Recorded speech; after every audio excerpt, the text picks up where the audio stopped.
Hi అందరికీ. Sunday మా lunch specials చూపించేస్తాను, చూసేయండి. మరి చికెన్ చింత చిగురు కర్రీ. మీలో ఎంతమందికి చికెన్ చిగురు కర్రీ తెలుసో కామెంట్ చేసేయండి. నాకైతే భలే ఇష్టం అండి. ఊరు నుండి వచ్చేటప్పుడు చింత చిగురు తెచ్చుకున్నాను. అండ్ సీజన్ కూడా అయిపోతుంది కదా, మరి తినేయాలి కదా. మా ఆయన ఏమో నాకు చికెన్ వద్దు అన్నాడు. సో సరేలే, నాకు చికెన్, నీకోసం చేపలు తెచ్చుకో అంటే చేపలు తెచ్చుకున్నాడు. ఇవి కట్టి చేపలు, కొంచెం పెద్ద సైజువి కట్టి చేపల పులుసు. కాంప్రమైజ్ అవ్వడం ఎందుకండి, సండేనే కదా ఫుల్గా వండుకుని తినేది. తన కోసమేమో చేపల పులుసు, నా కోసమేమో చికెన్ చింత చిగురు. అవును, 12:30 అయ్యింది, అప్పుడే నాకు ఆకలేసేస్తుంది. ఎందుకంటే ఈరోజు నాన్ వెజ్ స్పెషల్స్ కదా.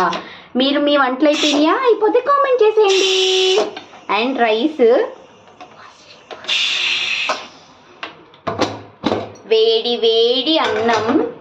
ఈ అన్నంలో చింత చిగురు కర్రీ వేసుకుని తింటే ఉంటుంది వేరే లెవెల్. ఇంతకీ మీరేం వండుకున్నారో కామెంట్ చేసేయండి.